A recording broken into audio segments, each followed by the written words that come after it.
Là, la Bible parle de la lumière et des ténèbres. De la même manière, en fait, on ne peut pas...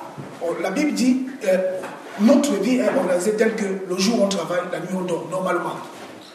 Mais si on veut vivre la nuit, on est obligé d'utiliser des lumières. Mais la lumière du jour nous sert à vivre. Et la nuit on dort. Donc Paul dit, quel rapport y a-t-il entre la lumière et les ténèbres, sachant que Jésus-Christ est la lumière. Continue mon frère. Quel rapport y a-t-il entre Christ et Bélial? Voilà, ça c'est une appellation du diable, tout simplement. Pour quelle part à la fidèle avec l'infidèle? Quelle part entre infidèle et l'infidèle? Continue mon frère.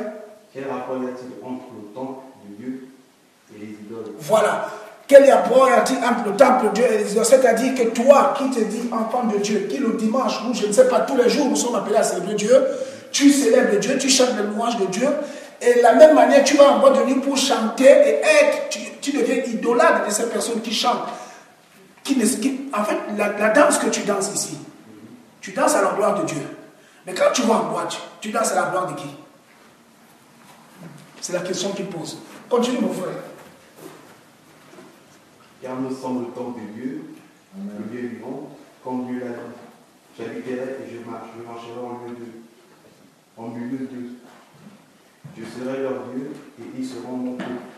C'est pourquoi sortez du milieu d'eux et séparez-vous, dit le Seigneur. On se sépare de qui? Pardon? Des ténèbres, c'est l'enfer. Des ténèbres. La séparation ici, en fait, c'est la haine du mal, la haine du péché. C'est-à-dire que Florian, c'est mon frère, n'est-ce pas? Je l'aime bien. On est même père, même mère. On est frère de sang. Je vais encore loin, on est frère de sang. Mais il s'avère que Florian a accepté le Seigneur Jésus. Et quand il ne connaissait pas Jésus, moi je ne connais pas encore Jésus. Je suis dans le monde. On est mes frères. Et quand on était dans le monde, eh bien moi je volais et je continue à voler.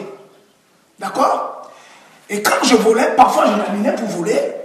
Ou parfois quand je partais voler seul, ce que je voulais, je lui donnais. Genre de télévision, et voilà, il était content de s'équiper et tout. Jusqu'au jour où il va rencontrer Jésus. On est toujours frères. Après il va me dire, écoute mon frère Flavien, franchement, moi j'ai lu la Bible, le vol, c'est pas bien. Tu continues à voler, toi et moi, on va se séparer. Cela n'empêche pas qu'on reste frère, mais je ne peux plus marcher avec toi. Parce que tu voles et tu veux me faire amener dans ton chemin. Or moi, la Bible me dit de ne pas voler. Et je t'avertis aussi que dorénavant, si tu voles tes trucs là-bas, ne m'en donne plus jamais plus besoin. Mais oui, mais tu ne travailles pas. Oui, je ne veux pas ton argent, c'est l'argent du vol. C'est l'argent de la drogue, je n'en veux pas. Si tu travailles, tu me donnes, je vais prendre. Comprends la séparation? C'est ça la séparation. Mais cela ne signifie pas que il reste ton frère, tu l'appelles, comment vas-tu? Flav, comment vas-tu? Oui, ça va, arrête. Il me dit, arrête de voler, Flav, c'est pas bien. C'est un péché. Donne ta vie au Seigneur Jésus. Il va te donner du travail. Tu vas voir. Cela n'empêche pas que, bon, ben, de temps en temps, ok, tu es où? Bon, ben, je suis là, viens, je te paye un McDo. C'est ton frère quand même. Mais tu ne participes pas à son péché. Ça veut dire que tu peux avoir un ami qui fait la fête, mais le moment d'aller en boîte de nuit, tu dis, mon frère, moi, je rentre dormir. Demain, j'ai culte. Mais si tu pars avec lui en boîte de nuit, tu participes. Et si on part en boîte de nuit, on fait rien. Non, mais tu es en boîte de nuit, mon frère. Regarde, le nom c'est boîte de nuit. Ici, on est où là? La maison de Dieu. Enfin, nous sommes la maison de Dieu. Nous sommes le lieu de l'union. C'est un lieu de l'union. Alors, au verset précédent, il dit, j'habiterai au milieu de vous. Il y a encore un autre verset qui, finissons d'abord, je vais encore donner un autre verset. Finis d'abord ça. Et séparez-vous, dit le Seigneur. Ne touchez pas à celui qui est impur. À ce qui est? À ce qui est impur. Ce qui est impur, c'est quoi? Le péché. Voilà. Tout à l'heure, l'exemple que je donnais continue. Et je vous? accueillerai. Voilà. Je serai pour vous un père, et vous serez pour moi des fils et des filles. Voilà. Et Paul dit au chapitre 7, il dit, ayant donc de telles promesses, bien-aimés, purifions-nous de toute souillure de la chair et de l'esprit, en achevant notre sanctification dans la crainte de Dieu. C'est l'une des doctrines fondamentales. J'allais même dire la doctrine fondamentale, c'est la sanctification. Et Hébreux 12, 14 dit, nul ne verra le Seigneur s'il n'est pas sanctifié. La sanctification, c'est-à-dire si tu veux voir Jésus, on va prendre le livre de Lévitique. Après on va aller... Tu vois, Jésus parle. Hein? Il m'a dit, demande-lui, il a une question. Qu'il pose la question. Parce que ça m'a pas connu. Oui, Jésus te connaît. Donc il voulait. Pourquoi je n'ai pas demandé à Florent? C'est Michael, hein? Il a dit, mais demande-lui, là, il a une question. Lévitique, ce n'est pas moi, hein? C'est lui, il te connaît. Lévitique.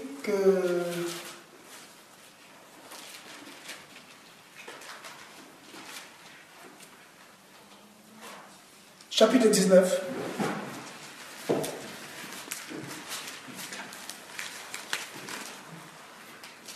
Verset 1 à 2. La Bible dit quoi, mon frère Flo, est-ce que tu peux lire? L'Éternel parla à Moïse et dit, parle à toute l'assemblée des enfants d'Israël et tu leur diras, soyez saints car je suis saint, moi l'Éternel votre Dieu. Voilà, la condition ici sine qua non de base pour entreprendre une relation avec Dieu, c'est la sanctification. Il est saint. Ça, on ne peut pas déroger, c'est un principe qui n'est pas négociable. On ne peut pas être enfant de Dieu et caresser le péché.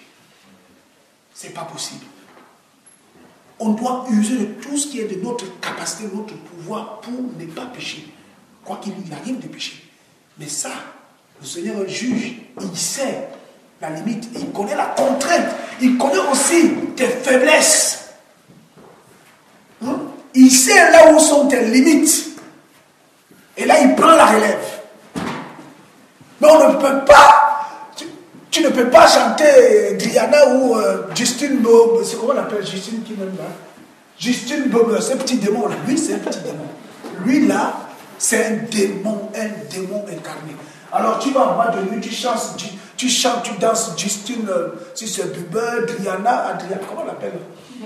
Rihanna, tu danses là-bas et dimanche ici, il est bon de lui, mais mon ami. Tu sais ce que le Seigneur fait, il fait comme ça.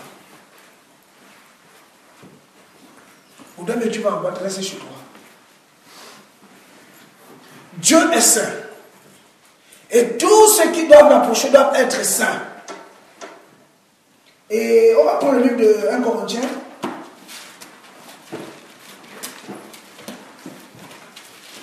Et puis on va terminer par le livre de Hébreux aussi pour le compte de 1 Corinthiens.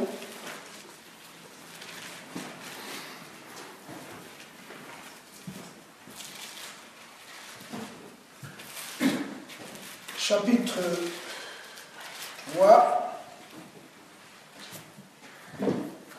Encore du chapitre 3, verset 16. Là encore, c'est très chaud.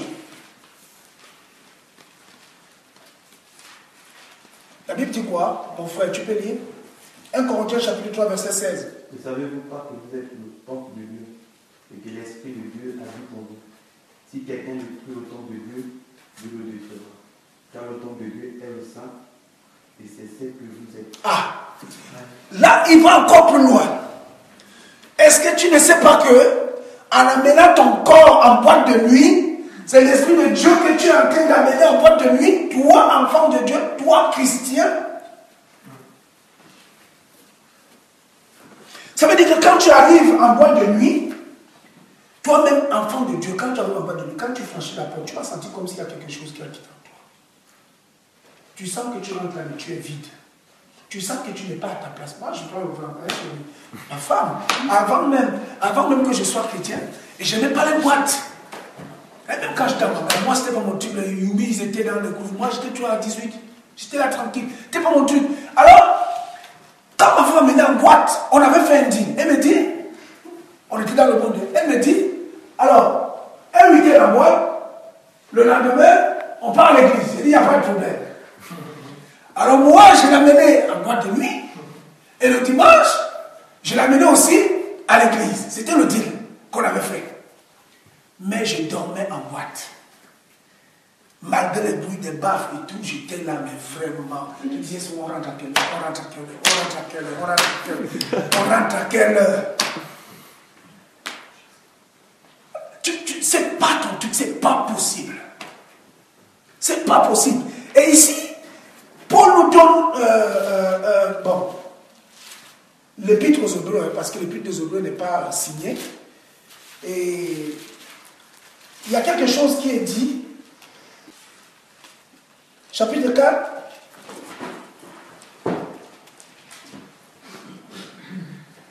Verset 15. Il dit quoi? Qui peut faire la lecture? Amen. Amen. Car nous n'avons pas un souverain sacrificateur qui ne puisse compatir à nos faiblesses. Au contraire, il a été tombé comme nous en toutes choses sans commettre le péché. Donc, nous voyons que Jésus aussi, à son époque, il avait envie d'aller en boîte. Ah oui, mon gars. La Bible dit qu'il a été tenté en quoi? Donc, ça veut dire que tout est là. Il a été tenté d'être pédophile. Ça peut choquer. Mais la Bible dit toutes choses. Il a été tenté d'être adultère. Ça peut choquer. Mais la Bible dit toutes choses. Quand on dit tout, c'est tout. Et le but, quand la Bible dit dans le livre de Colossiens, il a crucifié l'acte dont les ordonnances nous condamnaient. Quand on prend une ordonnance, on établit l'acte d'accusation dans une ordonnance. Quand ceux qui sont allés au tribunal, on lit l'acte de l'accusation. Tout ce que tu as fait là, et voilà ce que Jésus a crucifié. Voilà pourquoi la Bible dit qu'il a été tenté en toutes choses. Vous pensez que Jésus-Christ, homme, lui étant 100% Dieu, 100% homme, quand il savait que Judas devait le trahir, vous croyez qu'il était comment? Hein? Quand il était sur la montagne des Oliviers en train de prier, sachant que dans quelques heures, il va mourir, vous croyez qu'il était comment? Il a été tenté en toutes choses, mais sans faillir. Et c'est cet esprit-là qu'il nous a laissé. Alléluia. L'esprit de victoire. On va prendre notre verset dans le livre de 1 Corinthiens.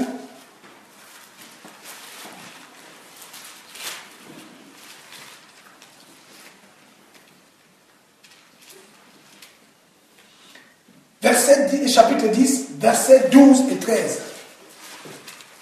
Mon frère Florian, tu peux... Non, mon frère, j'aime bien quand tu as une voix qui tombe. Amen. Amen. 1 Corinthiens 10, 12, 13. Oui. Ainsi donc, que celui qui croit être debout prenne garde de tomber. Aucune tentation ne vous est survenue qui ait été humaine, et Dieu, qui est fidèle, ne permettra pas que vous soyez tentés au-delà de vos forces. Mais avec la tentation, il préparera aussi le moyen d'en sortir, afin que vous puissiez la supporter. Ah, ça veut dire que Jacques dira, l'onction que nous avons reçue nous enseigne toutes choses. Ça veut dire que l'esprit de victoire que nous avons en nous, l'esprit de Jésus-Christ, qui a vécu, qui a été tenté en toutes choses sans commettre de péché, quand les envies de boîte arrivent, tu dis non, esprit de boîte de nuit, tu passes ta route, je suis une nouvelle créature, j'appartiens à Jésus. Alléluia. 1 Corinthiens chapitre 15 dit que Jésus-Christ étant le deuxième Adam, pourquoi le premier Adam a échoué? Les sentiments, l'ambiance avec sa femme. Mais oui, mon frère. Et Christ avait la mission de ne pas échouer. Le Dieu créateur du ciel et de la terre a quitté le ciel pour venir nous donner la victoire. Et il a dit tout est accompli. Donc même même ces envies bizarres là que nous avons reçu la victoire et l'autorité. Il dit, voici, je vous donne l'autorité de marcher sur les serpents et les scorpions, et sur toute la puissance de l'ennemi. Et rien ne pourra vous nuire. Mais ça ne veut pas dire qu'il n'y aura pas de tentations. Il y en a. Mais nous devons résister. Pierre dira, nous avons besoin de la persévérance. Ça veut dire quoi? Persévérer, ça veut dire quoi? Ça veut dire qu'il y a une opposition. Il y a une opposition. Hébreu encore. Parce que les années qu'on dit, parce que là, je ne sais pas pourquoi le Seigneur insiste sur une phrase comme ça. Hébreu, chapitre 12.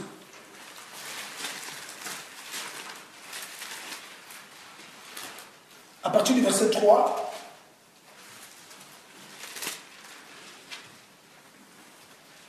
Amen. oui, mon frère, vas-y. Tu me dis, toi. Ouais. Considérez en effet celui qui a supporté contre sa personne une telle opposition de la part des pécheurs, afin que vous ne vous lassiez point l'âme découragée. Vous n'avez pas encore résisté jusqu'au sang en luttant contre le péché. Ah, on s'arrête là. Ici, l'auteur aux Hébreux dit que Jésus-Christ a eu une telle opposition en luttant contre le péché. Ça veut dire qu'il a été tenté. Franchement, et là, il revient dessus. Et c'est fort, et c'est très fort. Il dit, considère en effet celui qui a supporté contre sa personne une telle opposition de la part des pécheurs, afin que vous ne vous laissez point l'âme découragée. Vous savez ici, quand on fait la Bible, quand la parole fait allusion aux pécheurs ici, il parle de l'influence du péché en fait.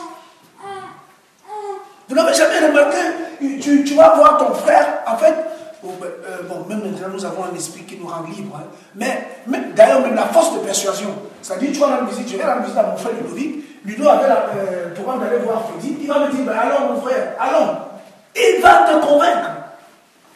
Et un pécheur en lui a cette puissance du péché. Et sachant que le choix du Seigneur de cette douce, il n'était pas encore affranchi.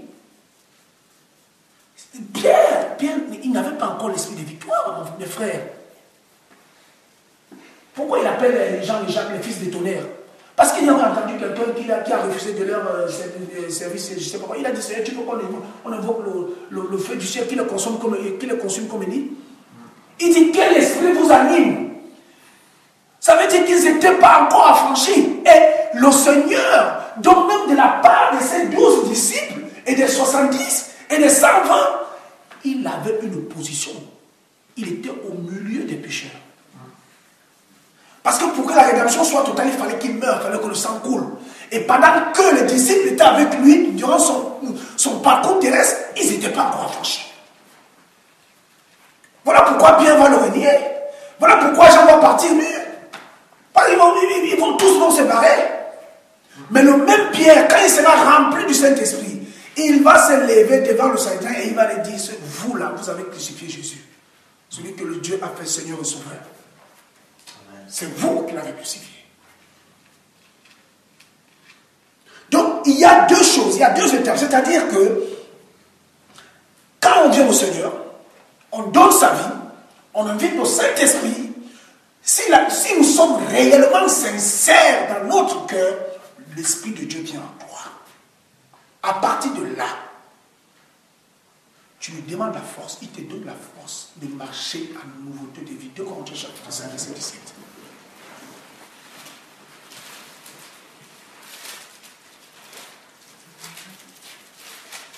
De Corinthiens 5 17. Ouais. Si quelqu'un est en Christ, il est une nouvelle création. Une version de créature. Les choses anciennes sont passées, voici toutes choses sont devenues nouvelles. Verset 18. Et tout cela vient de Dieu, qui nous a réconciliés avec lui par Christ et qui nous a donné le ministère de la réconciliation. Continue mon frère jusqu'à la fin. Car Dieu était en Christ réconciliant le monde avec lui-même en n'imputant point aux hommes leurs offenses. Et il a mis en nous la parole de la réconciliation. Nous faisons donc les fonctions d'ambassadeurs pour Christ, comme si Dieu exhortait par nous. Nous vous en supplions au nom de Christ, soyez réconciliés avec Dieu. Celui qui n'a point connu le péché, il l'a fait devenir péché pour nous, afin que nous devenions en lui justice de Dieu. Alléluia. Amen. Alléluia. Justice de Dieu. Ça veut dire quoi? Ça veut dire que quand un enfant de Dieu vit, il incarne la justice de la personne de Jésus. Voilà. Pardon, est-ce qu'on peut le relire le verset parce qu'on est en train de Ah chercher. d'accord. Vas-y mon frère.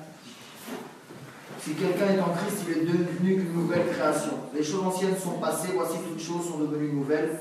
Et tout cela vient de Dieu qui nous a réconciliés avec lui par Christ et qui nous a donné le ministère de la réconciliation. Car Dieu était en Christ, réconciliant le monde avec lui-même, en n'imputant point aux hommes leurs offenses. Et il a mis en nous la parole de la réconciliation. Nous faisons donc les fonctions d'ambassadeurs pour Christ, comme si Dieu exhortait par nous. Nous vous en supplions au nom de Christ, soyez réconciliés avec Dieu. Celui qui n'a point connu le péché, il l'a fait devenir péché pour nous, afin que nous devenions en lui justice de Dieu. Voilà. Tout change. Mais nous avons une part et le Seigneur a une part. Il a accompli sa part. C'est-à-dire que là où on ne pouvait avancer, d'ailleurs on n'avait pas le pouvoir, étant condamné par le péché d'Adam. La Bible dit dans le livre de Romains chapitre 5 que par un seul le péché est rentré dans le monde. Et le péché, c'était la mort, c'était dans tous les humains. Il fallait un sang neutre. C'est-à-dire le sang de vie, le sang de victoire, Jésus-Christ de Nazareth, qui est le Dieu en personne. Il fallait qu'il donne son sang afin que nous puissions être affranchis du péché et de la condamnation qui nous a mené tout droit dans la géhenne. L'acte a été posé, le sang a été versé, les dominations, les autorités, les principautés ont été vaincues. Maintenant, nous, enfants de Dieu, en nouveauté de vie, quand nous recevons le Saint-Esprit, nous avons le devoir et l'obligation d'honorer le sacrifice. Parce que qu'est-ce qui se passe? Quand on connaît la vérité, quand on a reçu Jésus, quand on a fait cette bonne confession de foi, et qu'on retourne en arrière, qu'est-ce qui se passe? On ne joue pas avec le feu. Parce que notre Seigneur, c'est un feu devrant aussi. Alléluia. Hébreux chapitre 6.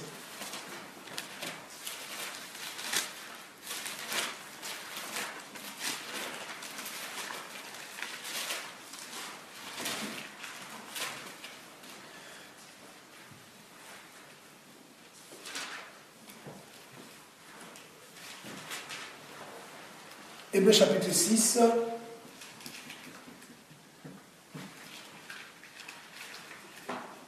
À partir du verset 4, et je t'arrêterai le but.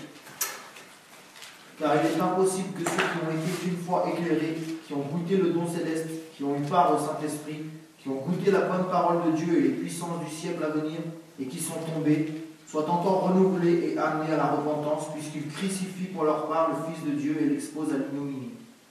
Lorsqu'une terre abreuvée par la pluie qui tombe souvent sur elle produit une herbe utile à ceux pour qui elle est cultivée, elle participe à la bénédiction de Dieu. Mais si elle produit des épines et des chardons, elle est réprouvée et près d'être maudite, et on finit par y mettre le feu. Quoique nous parlions ainsi, bien-aimés, nous attendons pour ce qui vous concerne des choses meilleures et favorables au salut. Car Dieu n'est pas injuste pour oublier votre travail et l'amour que vous avez montré pour son nom, ayant rendu et rendant encore des services aux saints. On s'arrête là. Donc nous voyons ici que un enfant qui se déclare publiquement de Dieu et qui se retrouve, par exemple, en vote de nuit, c'est grave. C'est très grave. Goûter aux puissances du siècle à venir, c'est-à-dire goûter, n'est-ce pas, aux dons spirituels, par exemple. Il y a des visions. Par exemple, Paul, dans 2 Corinthiens 12, il dit qu'il a vu et il a entendu des choses qui ne sont pas permis à un homme d'entendre. Qu'est-ce que Paul a entendu? Qu'est-ce que Paul a dit? Qu'est-ce que Paul a vu? Il a été transporté jusqu'au 3e ciel. Et il dira dans le livre, il dit, malheur à moi si je ne m'acquitte pas de mon service. Il dit, malheur à moi. Donc un enfant de Dieu qui vient là avec les saints, il chante, il y a d'autres qui vont lui prendre la scène. D'autres vont lui jouer même aux instruments. Il part en boîte de nuit. Il va boire. Il va se fricoter avec les filles. Il revient dire, salut mon frère, que la paix de Dieu soit avec toi. Que Dieu te bénisse. Mon frère, toujours avec le feu. voudraient mieux ne pas connaître Jésus, rester dans l'ignorance. Pourquoi? Parce que Dieu ne tient pas compte des temps d'ignorance. Mais du moment où tu prends connaissance, on te dit Jésus-Christ est ton Dieu et que tu dis oui, je l'accepte comme Seigneur et Sauveur, et tu repars pour faire des bêtises, tu l'exposes à l'ignominie. Ça veut dire qu'à la croix, il a souffert pour rien. Ça veut dire que tout ce qu'il a vécu là, pour toi là, c'est comme un morceau de sucre dans l'eau. Ça se dissout, sans plus. Et ça, c'est dangereux. On ne peut pas jouer avec ça. Que tu éprouves des faiblesses par rapport à des trucs que tu ne peux pas t'en séparer. La Bible dit, tu appelles les anciens prient pour toi. Ou même un frère peut prier pour toi, pour te redonner la force. Voilà. Et il faut que Paul dit, confessez vos péchés les uns les autres. Si tu as un faible pour quelque chose, mon frère te dit vraiment, tu vas même, Nicodème aller voir le Seigneur de nuit. Rabbi, je sais que tu es un docteur qui vient de Dieu. Parce que les miracles que tu fais là, si tu n'étais pas de Dieu, tu ne pouvais pas les faire. Il allait de nuit. Donc tu peux aller voir ton frère, vraiment mon frère, là où tu me vois là. Moi, avec les films de pornographie, vraiment c'est chaud. Il faut prier pour moi. Je vais arrêter, mais je n'y arrive pas. Vous priez, vous priez. Si le frère sent que c'est fort, il dit, bon, attends, t'inquiète pas, on forme un corps, n'aie pas honte. Je vais appeler notre frère. Si ça ne va pas, bon, on va appeler un ancien. Et s'il y a encore là, c'est chaud, bon, écoute, voilà, on va aller, vous me peut-être même à l'assemblée, tout le monde prie pour toi. Voilà. Et on expose les ténèbres, et tu es délivré au nom de Jésus. Amen. Et tu avances. Amen. Alléluia. Parce que le but du Seigneur, ce n'est pas de nous perdre. Il n'est pas venu mourir à la croix pour que nous soyons perdus. Non. Il est venu pour... Quand il parle dans Genèse, il dit allez. Moi, le premier, je croyais qu'il disait allez, multipliez-vous. Je croyais qu'il fallait faire les enfants. C'est-à-dire qu'on peut avoir 10, 15 enfants. Mais non, frère. La multiplication du Seigneur ici, c'est l'évangélisation. Faire des fils et des filles en Jésus. C'est ça. Hein, quand Paul dit à Timothée, il dit à Sylvain, il dit à Tite, il dit à Philémon, il dit mes enfants dans la foi. Mais Paul n'était pas marié. Amen. Est-ce que quelqu'un peut ajouter un complément par rapport aux frères? Moi, je voulais juste rajouter sur 1 Jean 2. 1 Jean 2.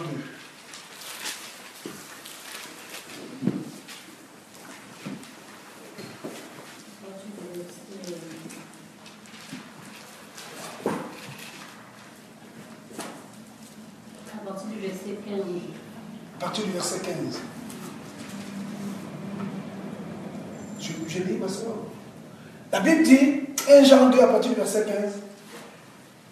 N'aimez pas le monde, ni les choses qui sont dans le monde. Si quelqu'un aime le monde, l'amour du Père ne point en lui. Car tout ce qui est dans le monde, la convoitise de la chair, la convoitise des yeux et l'orgueil de la vie, ne vient point du Père, mais vient du monde. Et le monde passe et sa convoitise aussi. Mais celui qui fait la volonté de Dieu demeure éternellement. Amen. Galates 2, Galates 6, à partir du verset 1. Galates 6. 5. Galates 5, 20. Galates 5, 20. La Bible dit... Galates 5, à partir du verset 20. L'idolâtrie, la magie, les rivalités, les querelles, les jalousies, les animosités, les disputes, les divisions. Excusez-moi, c'est à partir du verset 16. Verset du verset 16. Ok. Il dit, je dis donc, marchez selon l'esprit et vous n'accomplirez pas les désirs de la chair. Car la chair a des désirs contraires à ceux de l'esprit. Et l'esprit en a contraire à ceux de la chair. Ils sont opposés entre eux afin que vous ne fassiez pas ce que vous voudriez. Si vous êtes conduits par l'esprit, vous êtes point sous la loi. Or, les œuvres de la chair sont évidentes. Ce sont la débauche, l'impurité, le dérèglement, l'idolâtrie, la magie, les rivalités, les querelles, les jalousies, les animosités, les disputes, les divisions, les sectes, l'envie de l'ivrognerie, l'excès de table et les choses semblables. Je vous dis d'avance, comme je l'ai déjà dit, que ceux qui commettent de telles choses n'hériteront point le royaume de Dieu. Mais le fruit de l'esprit, c'est l'amour, la joie, la paix, la patience, la bonté, la bienveillance, la foi, la douceur, la maîtrise de soi. La loi n'est pas contre ces choses. Ceux qui sont en Jésus ont crucifié la chair avec ses passions et ses désirs. Si nous vivons par l'esprit, marchons selon l'esprit. Ne cherchons pas. Et Apocalypse 3. Apocalypse chapitre 3. Apocalypse chapitre 3, à partir.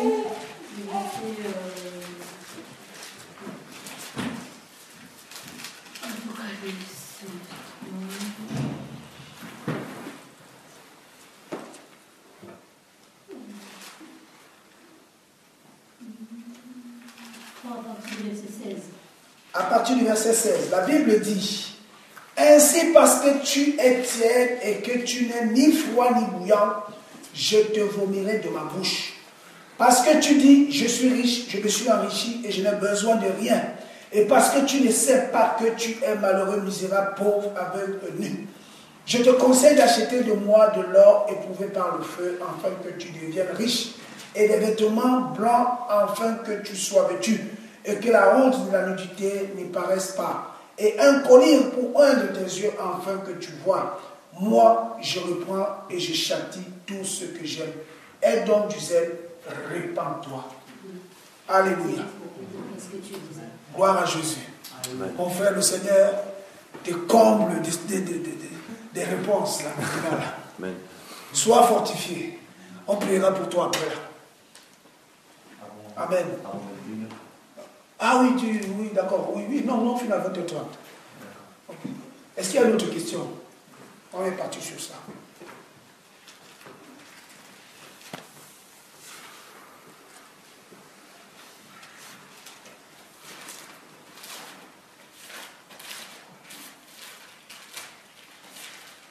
C'est pas là où on va, hein. Nous tous on va attendre. Je demandais la question, je n'étais pas là.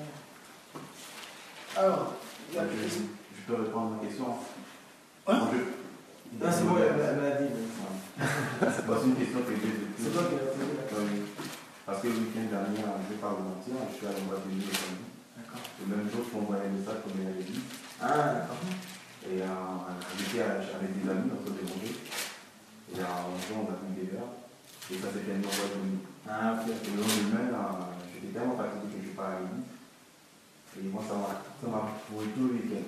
Ah ouais. Et aujourd'hui, tout à l'heure, j'ai prié. Et le frère m'a demandé si j'avais une question.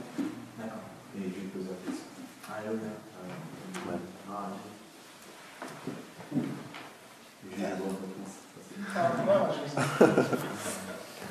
T'as pas d'autres questions?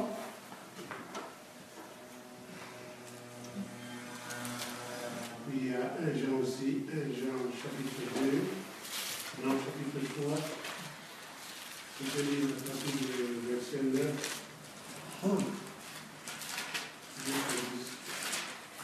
Amen. 1 Jean 3, 9 à 10. L'apôtre Jean dit: quiconque est né de Dieu ne pratique pas le péché. Amen. Parce que la semence de Dieu demeure en lui. Et il ne peut pécher parce qu'il est né de Dieu. Car c'est par là que se font reconnaître les enfants de Dieu et les enfants du diable. Quiconque ne pratique pas la justice n'est pas de Dieu, ni celui qui n'aime pas son frère. Ah, c'est très fort. Les disent oui. Ouais. Je ne suis pas bien, je ne suis pas pour. Ah, d'accord. C'était combien de versets? 1 Jean chapitre 3, verset 9 à 10. La Bible dit: quiconque est né de Dieu ne pratique pas le péché parce que la semence de Dieu demeure en lui. Et il ne peut pécher parce qu'il est né de Dieu. C'est par là que se font reconnaître les enfants de Dieu et les enfants du diable. Quiconque ne pratique pas la justice n'est pas de Dieu, ni celui qui n'aime pas son frère. Amen. J'ai un verset aussi. Ouais. Proverbe 13. Proverbe 13.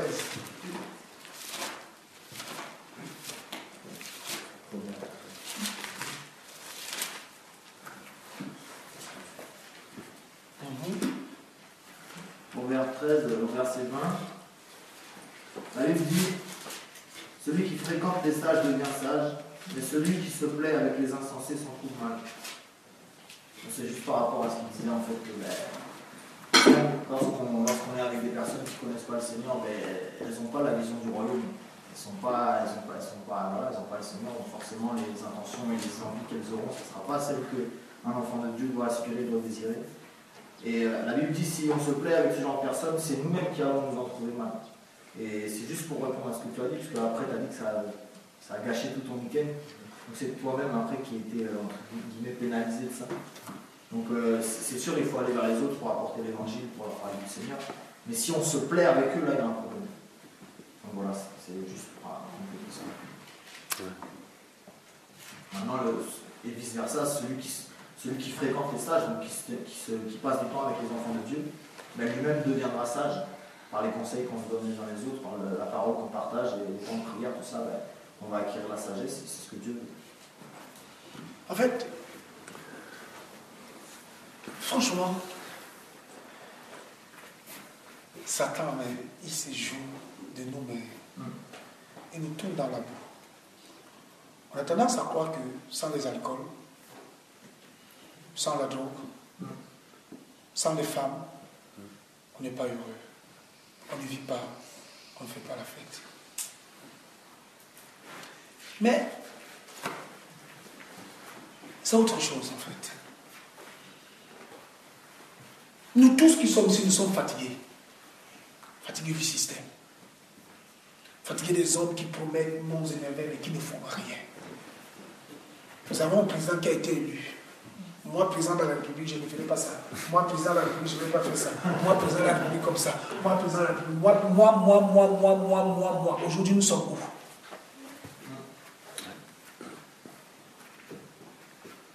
C'est des menteurs, frère.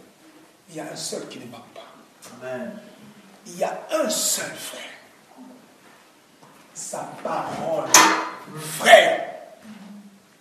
La parole de Dieu est digne de confiance. Amen.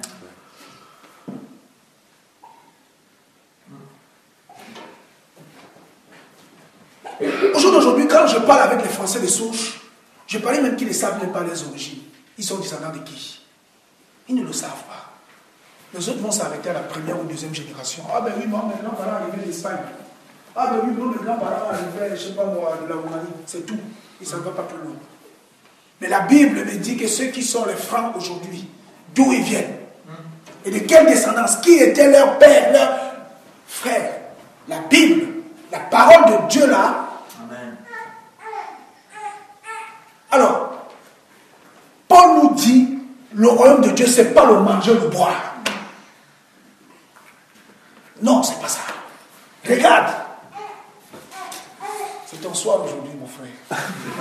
Romain. C'est pas pourquoi le Seigneur on a tendance à croire que quand on organise les repas, c'est le top. Ah ben oui, comme l'été arrive sur le barbecue, avec du bon rosé, et on peut parler, on parle. On fume une clope, ça y est. La vie s'arrête là.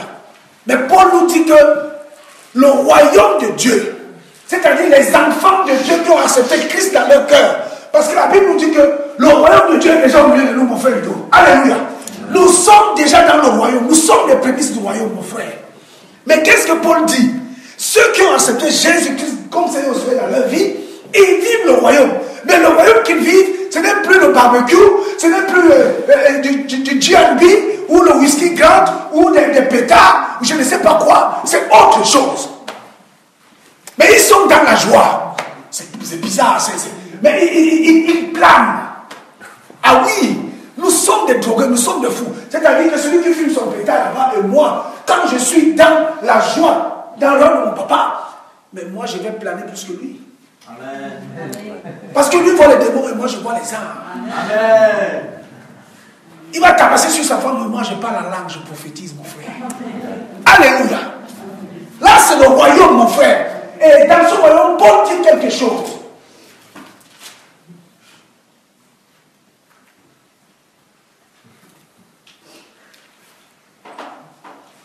Romains chapitre 14, verset 17. Paul dit, car le royaume de Dieu n'est pas le manger, le boire, mais c'est la justice, la paix et la joie par le Saint-Esprit. Alléluia. Voilà notre drogue, mon frère. Tu veux la drogue? Je suis un dealer, le Saint-Esprit. Ah oui, le Saint-Esprit, mon frère.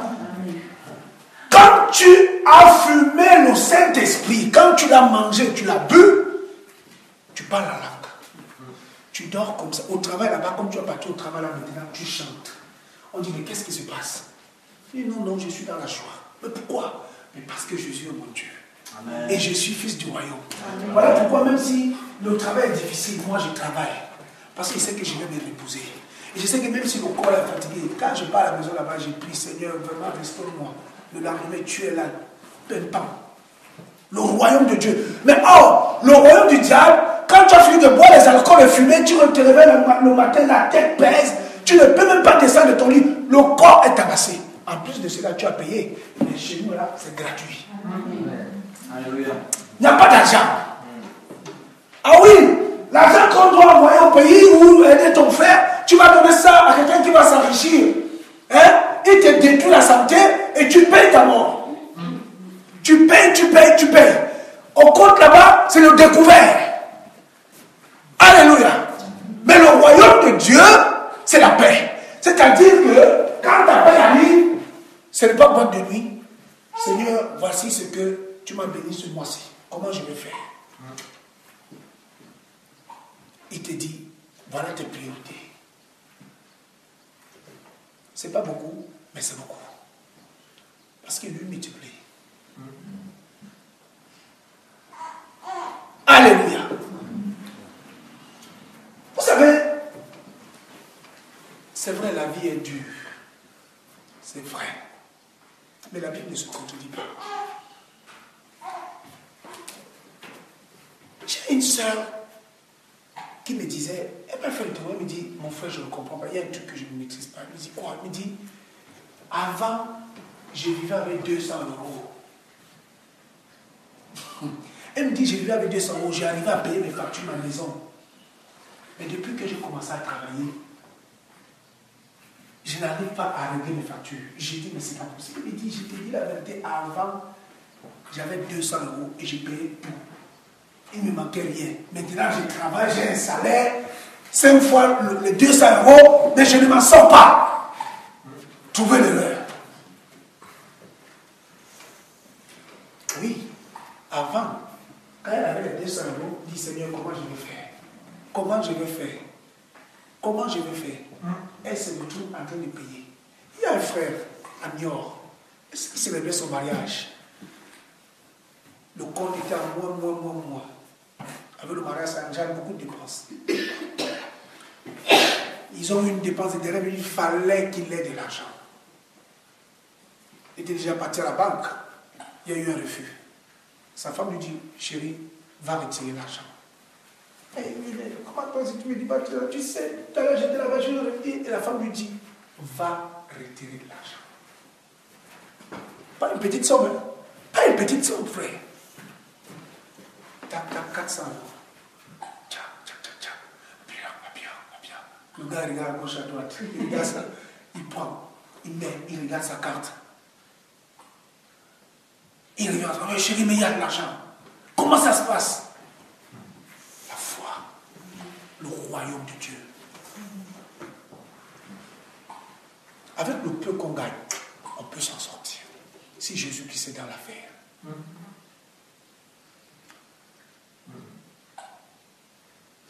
Et frère, une entrée en boîte de nuit, c'est combien? C'est combien? 20 €? 15 €? C'était 10 euros. À 10 euros.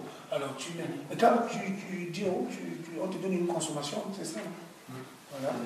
Après, il faut consommer dedans. Il faut consommer dedans. Après, l'argent part. Comme ça, comme ça, comme ça, comme ça. Moi, j'ai dépensé l'argent. Il y avait quelques jours où je faisais l'argent ici, là. C'était Canal, mon frère. Moi, j'avais toutes les chaînes. J'avais la totale. Tu vois comme 100 euros par mois, 100 euros. Ça part comme ça, les images. Les images. Ah! Tu peux payer un papier à 100 euros. Voilà. Et tu restes là le temps que tu vas méditer, tu ne peux pas. Ah ben l'émission est intéressante. Hein? Ah ben oui, ça n'a pas de choses intéressantes, mais ça ne t'édifie pas. Ah ben oui, les tortues du Galapagos, ah ben oui, ils sont nés en 1805. Ah ben oui, Napoléon a fait la guerre. Et voilà, ouais, c'est bien. La tête va gonfler comme ça. Pas de problème. Ça va te servir. Après, on dit, oh ben, comme les écrivains, là, ceux qui sont au Panthéon, là, ils appellent le Panthéon. Là. Oh ben, le grand écrivain, il est mort à l'Académie, il est au Panthéon. Mais oui. La chair et la main. Là-bas, l'âme est en train de... Si je savais. Ouais, frère. Ils les appellent les immortels. Ah oui, oui, on les appelle les immortels. Ils vont au Panthéon. À Paris, là-bas. Un endroit cynique, frère, ça pue la mort. J'ai fait, la dernière fois, je suis passé là-bas avec ma femme, on était avec tonton, là. Nous voulions visiter Paris, mes frères. Frère, mais ça dégage la mort. J'étais mal dans la voiture. Les démons sont à cet endroit, frère. Oh! Tous ces grandes formations-là, ils sont enterrés là-bas. Et les gens vont visiter là-bas. Imagine-toi ce que tu prends là-bas comme légion. Et ce sont des endroits qui sont conseillés pour la promenade. Paris tranquille, on dit, allez dans le Panthéon ou dans les cimetières. Voilà où on invite les gens à aller se promener. C'est grave. Alors le royaume de Dieu, c'est la paix, c'est la joie, par le Saint-Esprit, la justice. C'est ça le royaume. Et c'est ce que nous devons, c'est ça l'évangile. Et c'est ce que nous devons proclamer. La Bible dit dans le livre de Timothée, Paul dit à Timothée, ceux qui veulent vivre pieusement seront persécutés. Parce que tu ne vas pas parler comme eux. Le langage du royaume n'est pas grossier, mon ami. Le comportement du royaume, c'est un comportement d'un homme et d'une femme qui sont respectueux vis-à-vis de son frère, de sa soeur, de sa mère, de son père, du frère, de l'étranger, des autorités. C'est-à-dire, tu prends une contravention, il faut la payer. Moi, je roule beaucoup vite encore.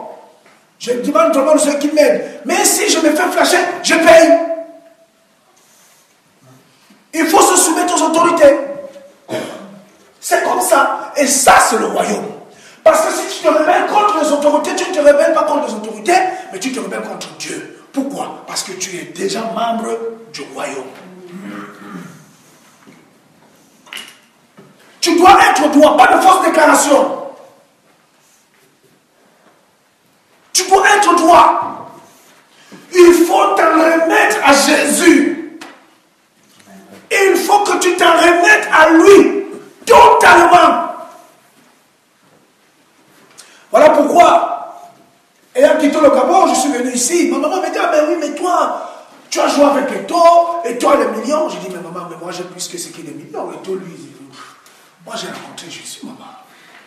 C'est plus que tous les millions. Quand ces gars-là, Otunga m'appellent, je dis, mais les gars, moi j'ai décroché, je ne suis plus dedans. Ils ne comprennent pas. Barthez, j'ai dit, non, Barthez, il est mort. Moi, c'est Flavien maintenant. C'est fini tout ça. Mais oui, mais tu peux venir entraîner, tu es de loin. J'ai dit, mais les amis, mon diplôme, je n'ai même pas eu le déchirer. Si ma femme ne m'avait pas arrêté, je l'aurais déchiré. Je ne sais pas là où il est, ces diplômes-là.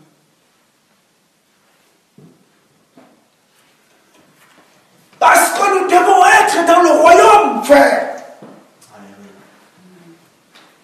Ça me fait 3 ans, chaque dimanche, je dis, mais je dis à ma femme chérie, je vais courir, je vais reprendre la courir, ça fait 3 ans, 4 ans. Encore. À courir un peu, je dis, vraiment, il faut dégraisser un peu. 4 ans, je suis là. Le temps que je dois méditer ou aller en prière, je vais aller courir. Paul dit l'exercice corporel sert à peu de choses. Le royaume. La priorité doit être le royaume de Dieu. Et on doit véhiculer ce royaume. Paul dit quelque chose dans le livre de Corinthiens.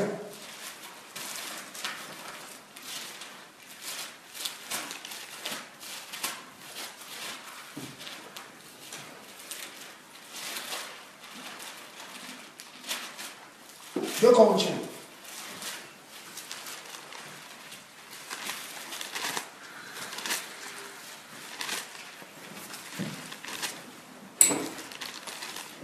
De Corinthiens chapitre 3,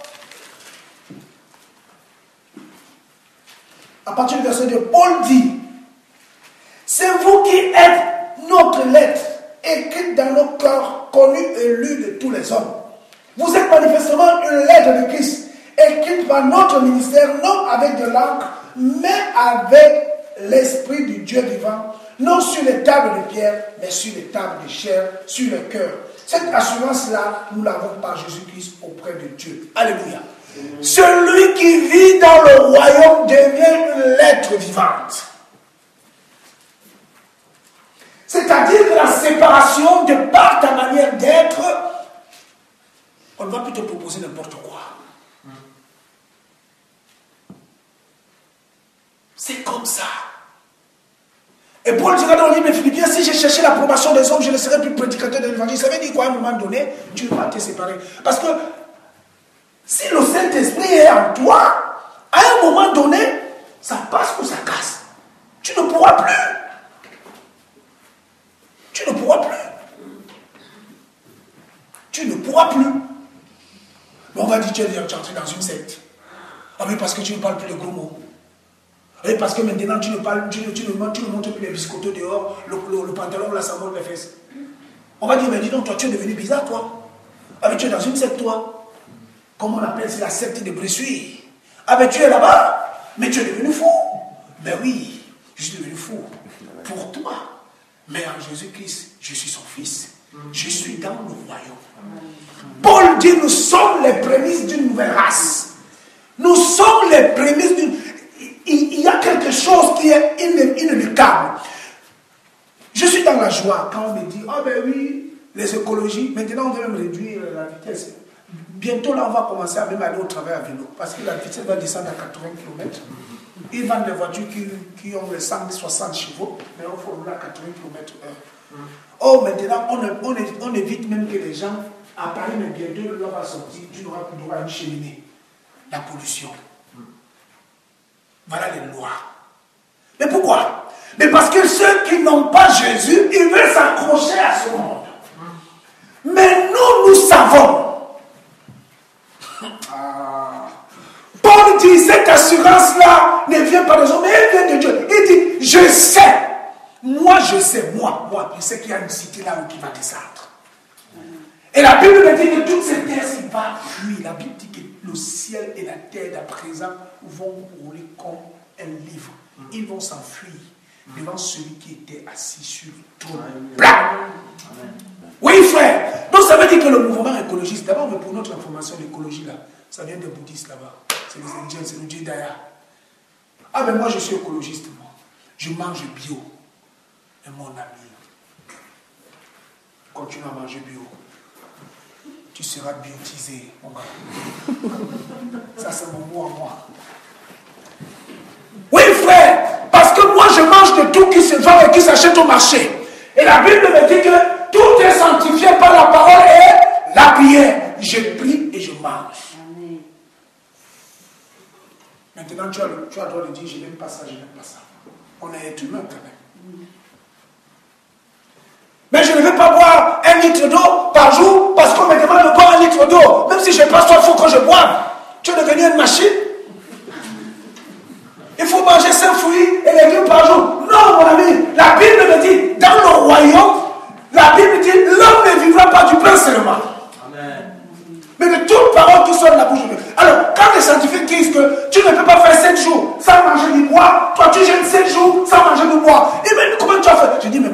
fait, Moïse a fait 40 jours.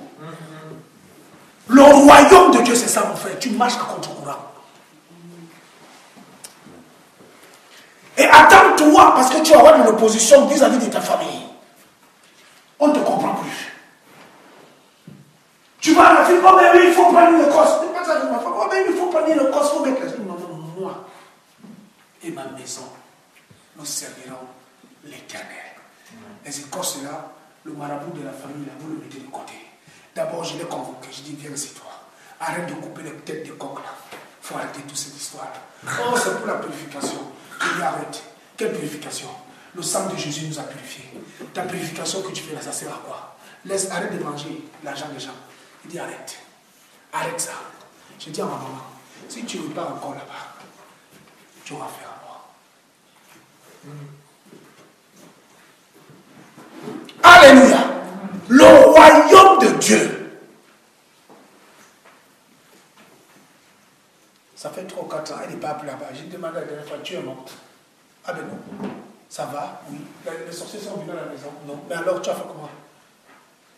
On souffle si on t'envoie un peu d'argent. Et toi, tu marches sur le marabout et lui, il marche. Le gars, il a un gros ventre, un gros portable.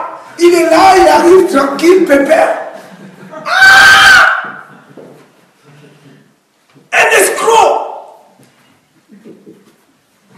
Mais oui! Ça fait 4 ans aujourd'hui. J'ai dit, maman, depuis la dernière fois, j'ai dit, maman, ça fait 4 ans. Tu es morte? Non, alors. Le royaume, mon frère. Mais il y a un prix à payer. On peut te mépriser. On peut te rejeter, ta famille peut te rejeter. Et toi, tu dois les aimer.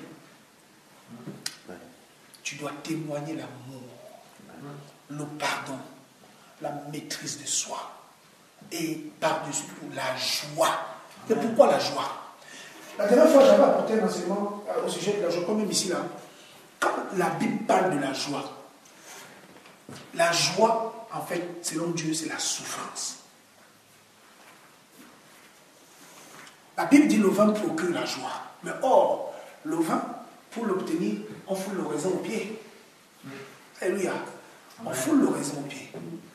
Et c'est en le foulant au pied, c'est là où on reçoit le précieux liquide qui procure la joie. Donc ça veut dire que pour que tu sois un instrument de bénédiction pour les autres, toi, tu dois souffrir.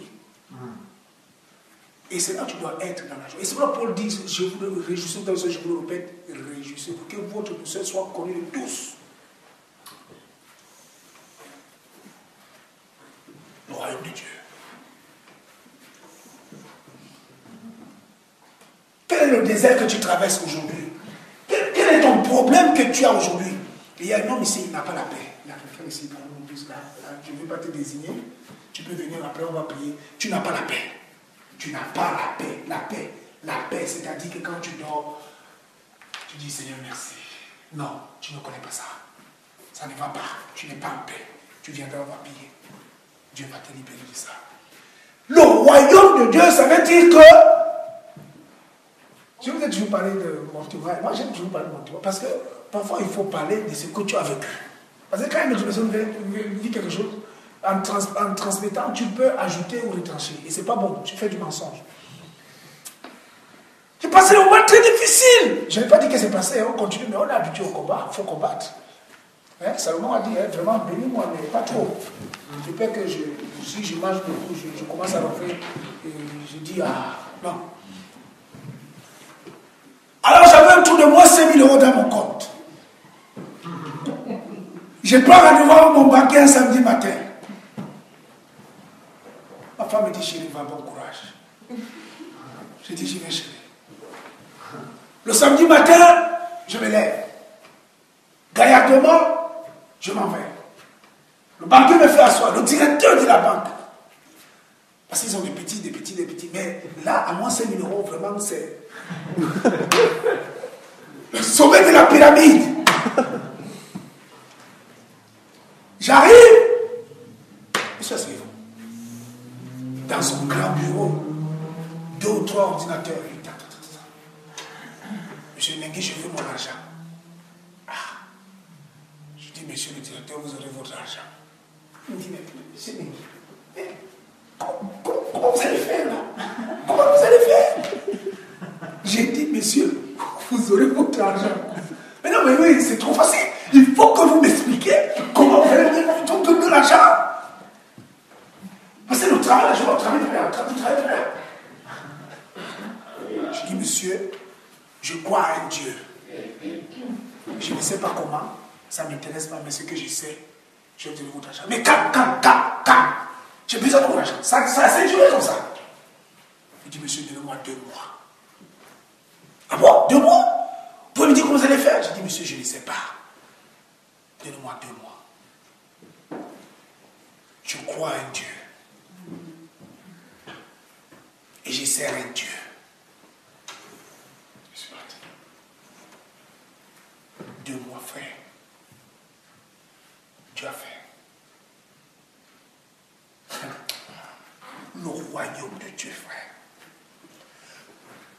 Jacques et Pierre, Paul, tous, ils disent nous avons besoin de la persévérance. Pourquoi? Pour être membre du royaume de Dieu, il faut avoir des combats. À celui qui vaincra. À celui qui vaincra.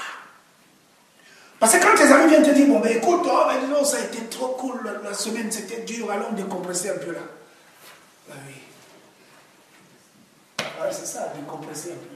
Mais mon ami, tu vas décompresser. Ah ben oui, mes frères. Allons décompresser. Ils sont en train de t'éloigner. Il y a un fait divers qui est passé dernièrement là. Sur la route de Nueil, apparemment, il y a 2 jeunes qui sont morts, dont le père, responsable des pompiers, on l'appelle pour dire qu'il y a un accident. Quand il va sur place, il trouve son fils mort. Frère, tu peux vous imaginer la douleur de ce papa-là?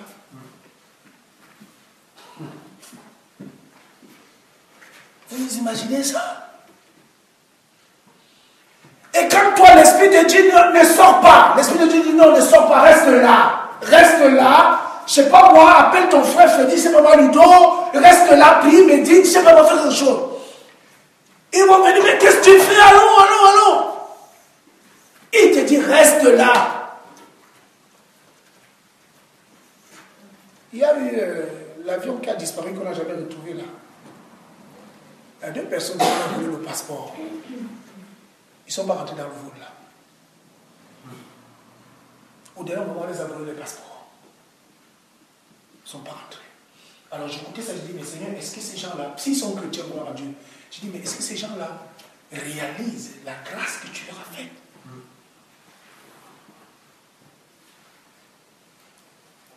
Frère, le monde ici va vers la fin. Écoutez, on va essayer de schématiser pour que ce soit plus flagrant. On est à Cérisé. Cérisé a combien d'habitants?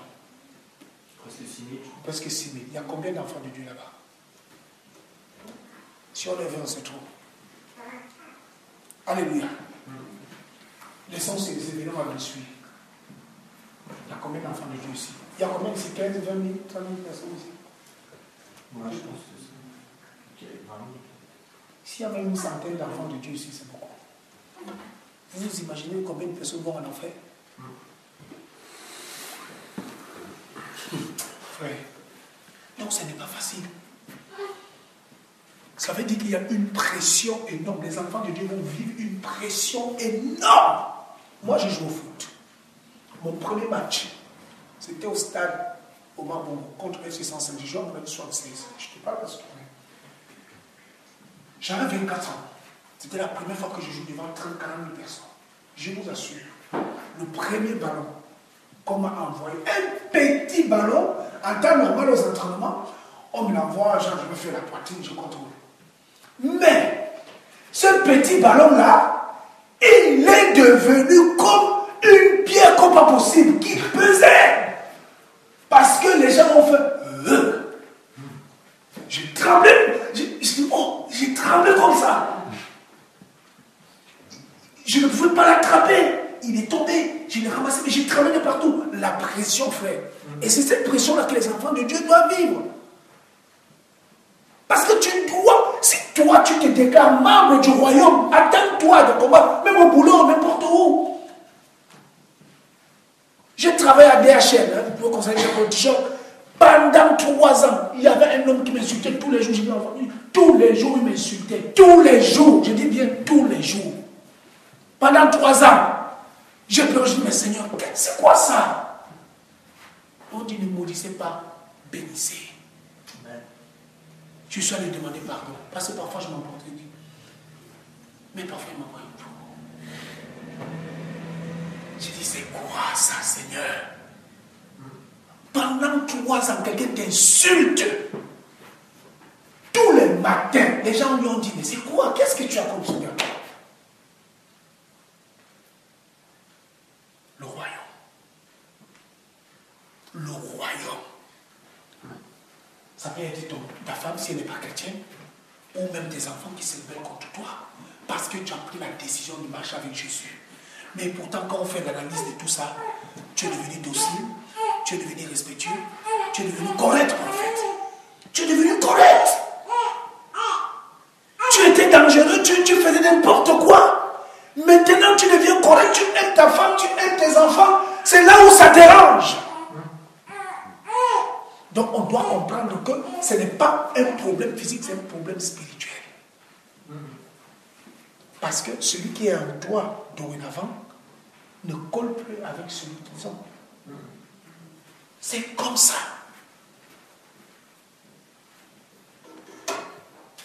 Un Pierre. Donc on est parti partager sur ça.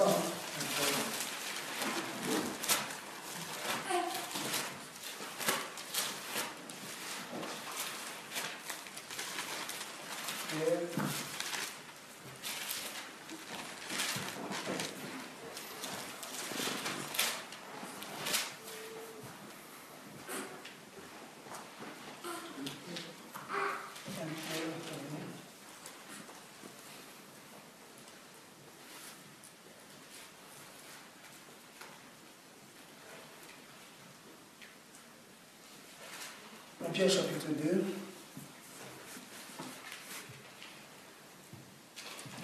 On peut lui doit partir du verset 17 jusqu'au verset 27.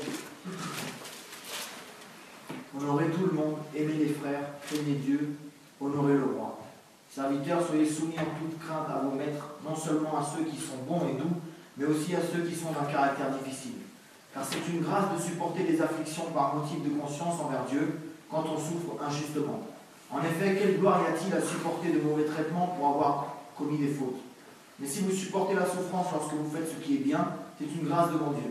Et c'est à cela que vous avez été appelés, parce que Christ aussi a souffert pour vous laissant un exemple afin que vous suiviez ses traces. On s'arrête d'abord là. Pierre donne une information capitale ici.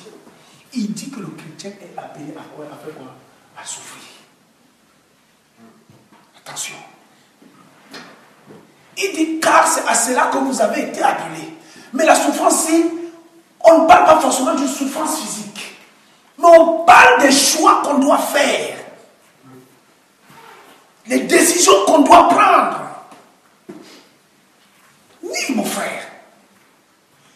Moïse va faire 40 jours de jeûne et prière sur la montagne. Il va descendre. Il va trouver le peuple qui se donne à l'idolâtrie. Il va casser les tables.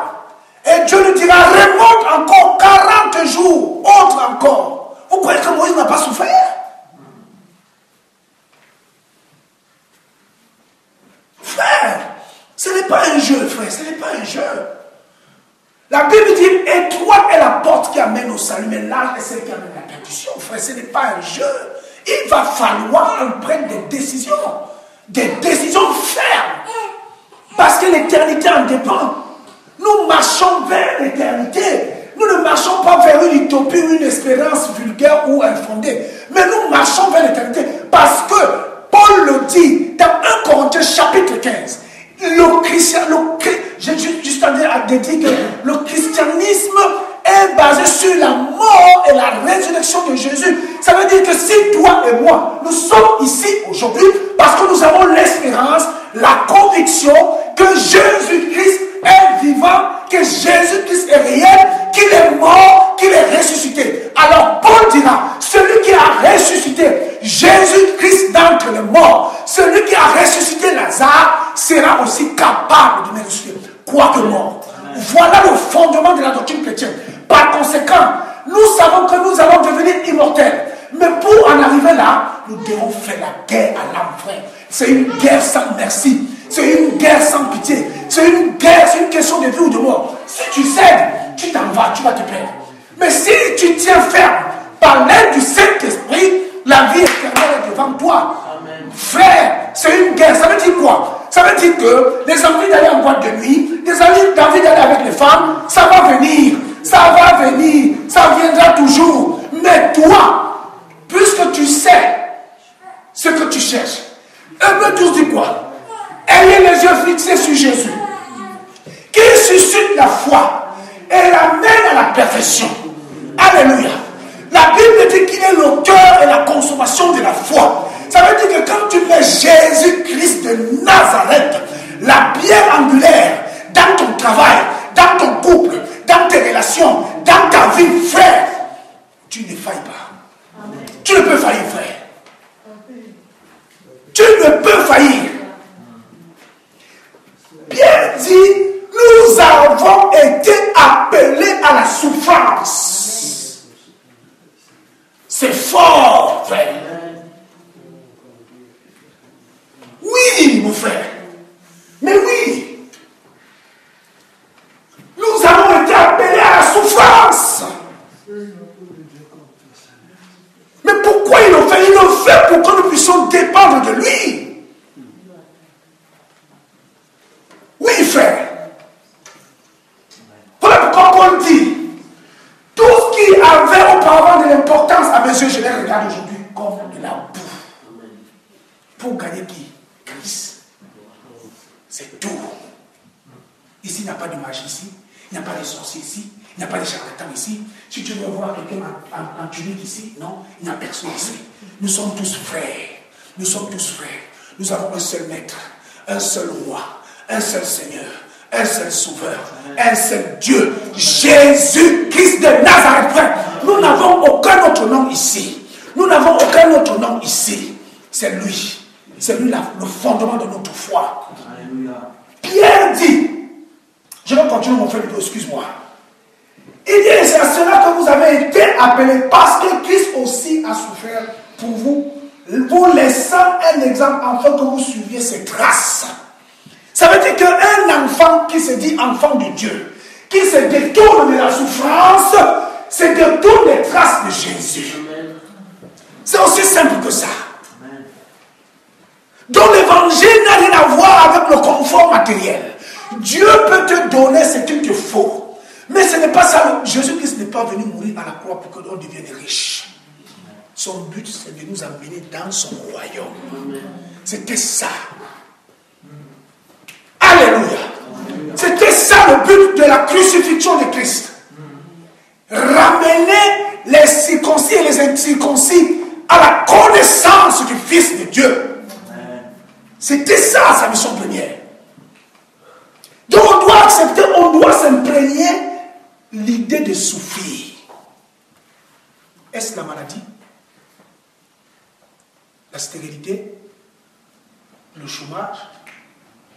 Quoi? On va rester là comme ça.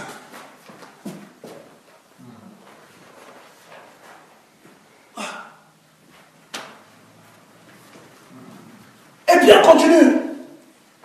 Lui qui n'a point commis de péché, et dans la bouche duquel il ne s'est point trouvé de faute, lui qui injuriait ne rendait point d'injure, maltraitait ne faisait point de menace, mais s'en remettait à celui qui juge justement. Lui qui a porté lui-même nos péchés en son corps sur le bois, afin que, mort au péché, nous vivions pour la justice, lui par les meurtrissures duquel vous avez été guéris. Car vous étiez comme des brebis errants, mais maintenant vous êtes retournés vers le berger et le gardien de vos âmes. Alléluia. Jésus, mon frère. Jésus. Et c'est le seul qui consomme nos prières. hier, pendant que je disais là, je me dis, il faut arrêter de prier Marie. Il n'existe pas. C'est du pipeau tout ça. C'est du pipeau. C'est du pipeau. Jésus-Christ est le seul médiateur. Jésus-Christ est le seul médiateur. On va finir par 1 Pierre chapitre 4, verset 12.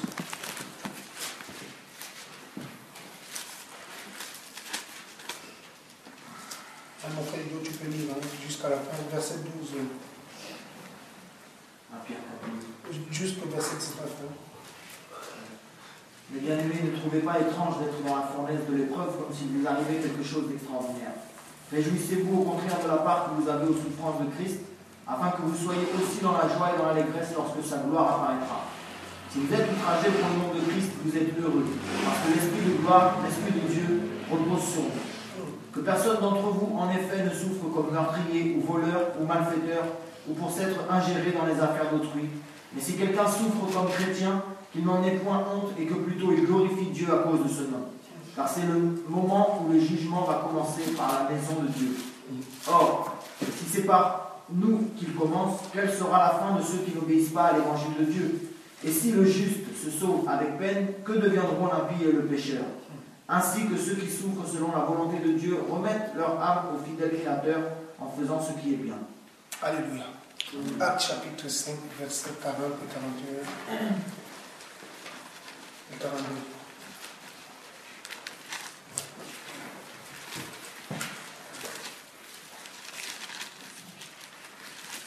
Actes 5, 40, 41 et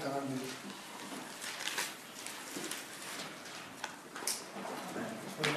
Ils se rangèrent à son avis, et ayant appelé les apôtres, ils les firent battre de verges, ils leur défendirent de parler au nom de Jésus, et ils les relâchèrent. Les apôtres se retirèrent de devant le Sanhédrin, joyeux d'avoir été jugés dignes de subir des outrages pour le nom de Jésus. Et chaque jour dans le temple et dans les maisons, ils ne cessaient d'enseigner et d'annoncer la bonne nouvelle de Jésus-Christ. Alléluia. Amen. Voilà, mon frère. C'est un honneur d'être traité ce que nous sommes.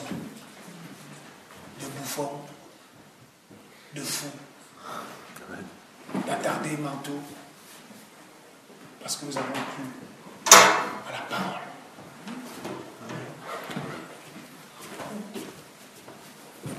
Jésus-Christ revient. Alléluia.